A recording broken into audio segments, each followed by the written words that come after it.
Hang on a second. I mean, the point is that it's very simple for the average guy and woman sitting at home. They look at a pattern of behavior of any human being and say, that's what that guy is.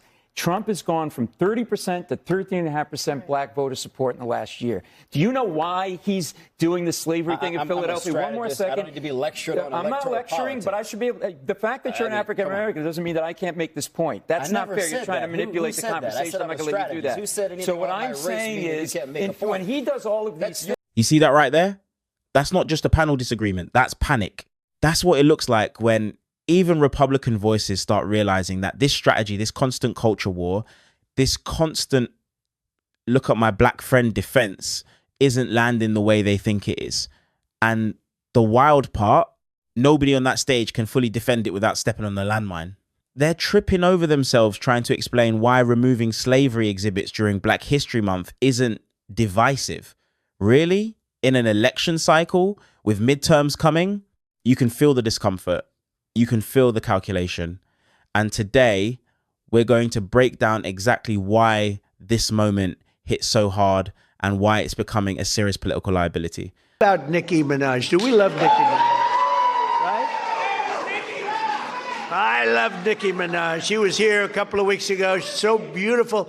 Her skin's so beautiful. Herschel Walker speaking about loyal. How good a football player was Herschel? I would say there can't be a greater football player than Jim Brown. By the way, Lawrence Taylor, great friend. Lawrence, the great Lawrence Taylor. Muhammad Ali, who was a friend of mine. I put a picture of myself and Muhammad. It was another piece of work. You talk about a piece of work. But he could fight, couldn't he? Huh? Mike Tyson, boy, I tell you, Mike has been loyal to me. Whenever they come out, they say, Trump's a racist. You know, it's like a statement. Trump's a racist. Mike Tyson goes, he's not a racist. It's like your drunk uncle at Thanksgiving. Going, with the thing, like, what are we doing? What was that? Why would he think that based on his recent track record that any of that flies? Because anybody who's accused of racism or homophobia or discrimination says, here, look at my black friend, look at my Latino friend, look, I actually have a Jewish friend. I can't be anti-Semitic. I mean, I wouldn't want to be the intern that had to remind it was Black History Month. Mr. President, you told me to let you know when it was February. Yeah, I know. Get the podium out there. Let's get this over with. He didn't want to be out there. Well, look, I think actions. I'm a big actions speak louder than words type of person. He may have all the friends in the world, but when he's trying to take slavery off of an exhibit in Philadelphia, that speaks very loudly. So I'll address the first part, then I'll get to that. I think he needed to celebrate Black History Month. I'm not aware of any year from the previous term that he didn't celebrate it, and I think we'd probably be having a very different conversation tonight if it wasn't acknowledged, considering the history of Black Americans in this country. That said, the Pennsylvania thing is a bit concerning to me. I don't understand why this would be a priority for any lower level cabinet person focusing on removing exhibitions about slavery. There were some things I think about women's rights, maybe LGBT individuals as well who've made historical contributions. It's not necessary. It's very divisive. We have midterms coming up. We already know the economy is an issue that Republicans are struggling on. And the point that I'm trying to make. Let's pause right here. Did you catch what just happened? A Republican analyst, not a Democrat, not a progressive activist, literally said this move was a bit concerning. That's political code. When GOP strategists start using phrases like that on live television, it means internal alarm bells are ringing. Because this isn't just about Black History Month. It's about optics. It's about timing. It's about alienating voters you just spent the last election cycle trying to win over. Trump had historic numbers with black men and Latino men compared to previous Republican candidates. That was a real shift. But you don't maintain that coalition by poking cultural wounds for no reason. And that's the key point. What was the upside here? What political genius strategy says, let's tinker with slavery exhibits and DEI battles right before midterms? Even the people defending him sound exhausted. They're not passionately arguing. They're cautiously explaining there's a difference. And voters can feel that difference. When your own side starts debating whether something was unnecessary or divisive, that tells you this isn't a clean win. It's messy. And messy politics costs votes. Here is when you've had a very diverse coalition electorally speaking in 24, you're going to fragment that very necessary coalition of very persuadable voters that you need to turn out, because some of those folks may be frankly turned off by some of this. And doubling down on that to the Obama video, it kept his reaction to it kept the story alive for far longer than it could have been. The buck stops at his desk. It shouldn't have been up. I made a mistake. It's gone. Instead, we lingered on it. And it's clear to me that one of the things that bothers Trump a lot is being called a racist. I don't believe he fancies himself that way. I don't think many people, at least folks in that room, I don't particularly think he is, although I have very much disagreements, just like Shermichael, about Philadelphia and other things. When he talks about criminal justice reform, I think he really cared about that issue. When he talked about opportunity zones, I actually really do think he cared about trying to bring prosperity into minority-heavy neighborhoods. I do actually think he cares about bringing crime down in those neighborhoods across America that he's trying to focus on. I do think he cares about that. I do think, however, he steps on those messages when things like this Philadelphia example. Every black person he name-checked today is a celebrity. So my question is... No, there was a grandmother who lost her son to violence who spoke about it. Yeah. His criminal czar who was released. They were featured speakers, but these are not people who are his friends. These are people who were there as scheduled speakers. Okay, listen.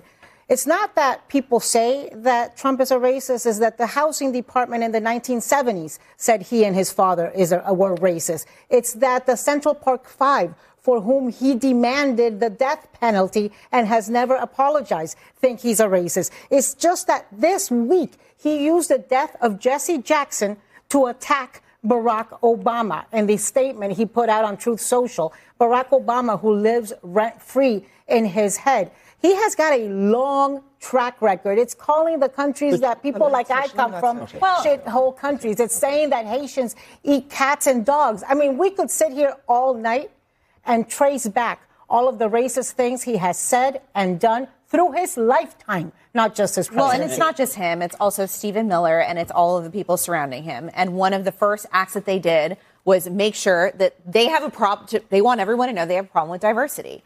Diversity is what makes this country strong. It is what makes this country great.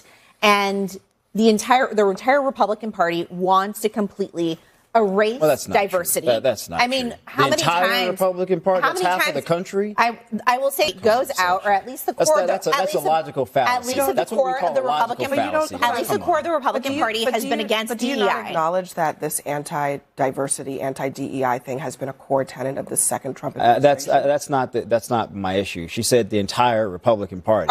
They're that's against half DEI. Of the country. I'm not telling me half of the country is racist. Fine, I'm not saying that they're racist. She didn't say that, but if you think the anti-DEI thing is racist, that's I haven't given an opinion on DEI. That's not my point. I just think we shouldn't be flippant calling half of the country racist. I'm saying they support a president and this administration who is against DEI. I mean, that is just the reality. And I don't know how many times you've worked with Republican members. I've worked with Republicans, and I don't know how many times even. You think all of them are racist? I am not saying they're racist. You're putting words in my mouth. I am saying they are against diversity. I'm very confused. Hold on. I want to go back to this diversity. But I think when you say anti-diversity, I think most people would say, well, if you're anti-diversity, then you're racist. No, that's not what I said. They do not want diversity. They do not want diversity in their administration. But I'm just saying, end of story. When people hear anti-diversity, I mean, I can just tell you, people typically think if you're anti-diversity, then you're probably a racist person. But why? So then, hold on. Why does the president want diversity in his administration? You should ask Trump. I don't know. I'm not Trump. Well, why is the Republican Party for it? That's a really important statement that you just made. I mean, I'm not sure that even people would go that far. You just suggested that being anti-diversity. I think many people would see it that way. Well, this is an administration who has been explicitly anti-diversity. The Department of Defense has banned celebrations of Black History Month. That's not my quarrel. My issue is calling the entire Republican Party racist. I'm just saying. Every single person that voted Republican. Just to be clear. Just like, come on. That sounds like BS, and I can't say what I really want to say, but that sounds like BS. Just to be clear, this administration has been explicitly anti-diversity. They have gone line by line. That's fine to be critical of Trump. It's fine to be critical of the administration. But you cannot cast aspersions against the entire party. Listen, the vast majority of the party supports everything he does, including this. Okay? Anna did a great job of ticking off several things that he's done. What we shouldn't do is sit here and pretend that the facts aren't the facts, okay? Why isn't a flag at half-staff for Jesse Jackson? You wrote an amazing book about Jesse Jackson, who was instrumental in changing the way the Democratic Party pulled in minorities.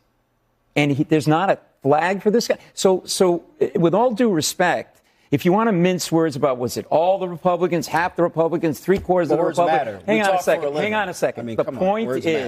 The point is that it's very simple for the average guy and woman sitting at home. They look at a pattern of behavior of any human being and say, that's what that guy is. Trump has gone from 30% to 13.5% black voter support in the last year. Do you know why he's doing the slavery thing in Philadelphia? One more second. I don't need to be lectured on I'm not lecturing, politics. but I should be able. The fact that you're an African American doesn't mean that I can't make this point. That's not fair. You're trying to manipulate the conversation. I'm not going to let you do that. Who said so what I'm saying is, when he does all of these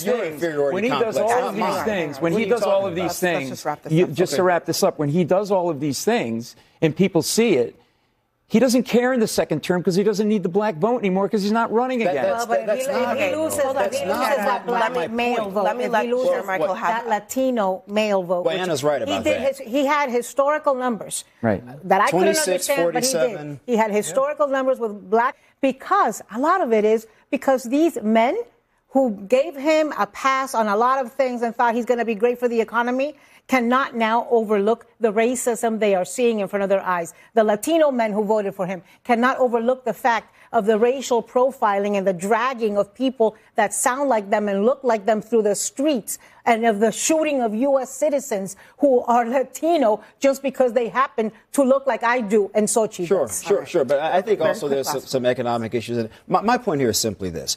You can have whatever gripes you want to have with Trump on race. I'm not debating that. My issue is half of the country vote Republican. You know, a lot of people are Republican. Wait, let me finish, Sochi, please. And I don't like when you cast aspersions against half the country anymore. Here's the bottom line.